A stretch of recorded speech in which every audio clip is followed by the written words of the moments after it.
I thought a male sheep was a male sheep, you know. I thought they was all sheep. Yeah, I thought the rams and the goats was just, just a ram and I goat. would've got that one right.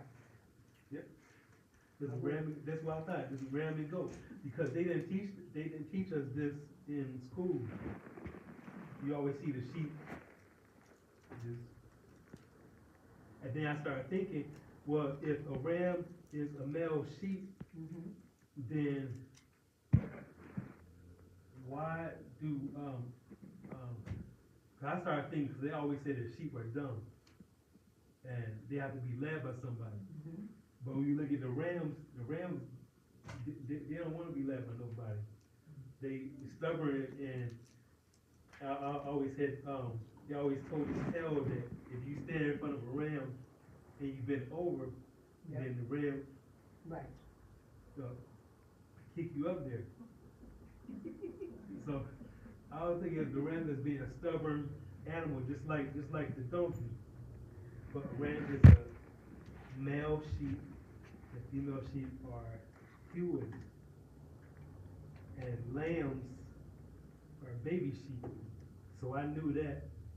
That says, but whether lamb, ewe, or ram, they are all the same animal. And then I started thinking, well, they the same animal, then how come when you see the regular sheep, you don't see the rams nowhere around? You only see the rams up in the mountains, and goats sometimes around them, but they're the same animal. Yeah, that's what I was thinking. They're always been there.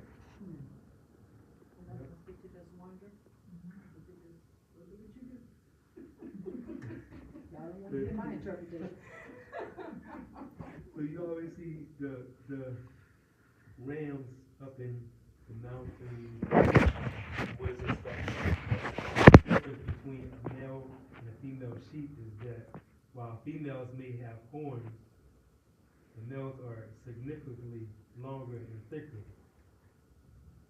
And that got me too, because I never seen a sheep with horns. But you know why?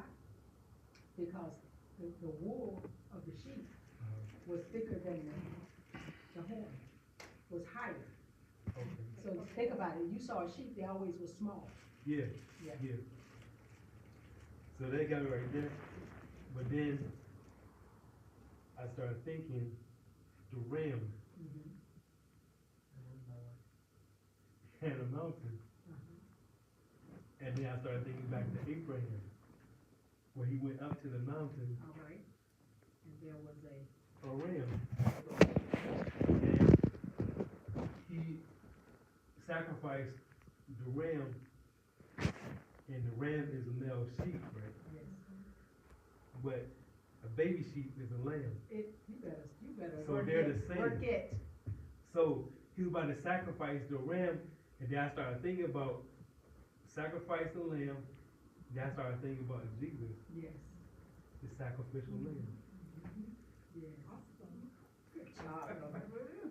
Yes. You brought that full circle. Yes. And then so then I asked myself, what does it symbolize? It symbolizes that even the strong have to also be humble. So the symbol is a bird's eye view of two rams butting heads, and the ram's horn symbolizes strength and humility, the characteristics of a ram. So the shofar symbolizes strength and humility, and then in the Bible it symbolizes wisdom and discernment. So the ram also represents sacrifice, protection, and guidance. The first ram that was sacrificed was in the story of Abraham and Isaac, the one I just told you about in Genesis 22 and 13. A ram is also responsible to protect the herd against attacks.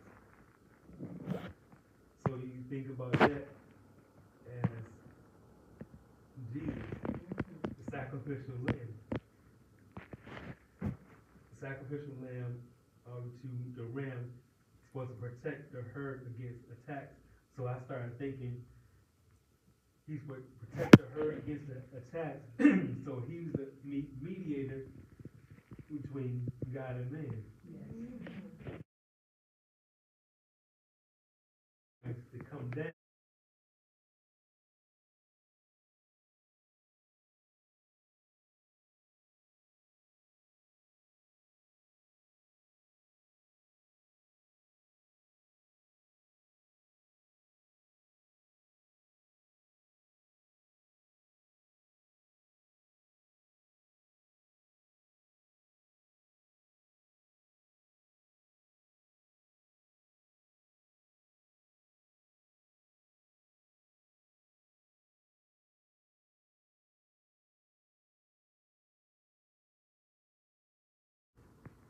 It's the war cry. And so the purpose of it is it has two principal, seemingly contradictory purposes as a call to war and as a proclamation of freedom. So if you have a Bible, look at Numbers 10. It will read from 1 to 9. But it's a war call.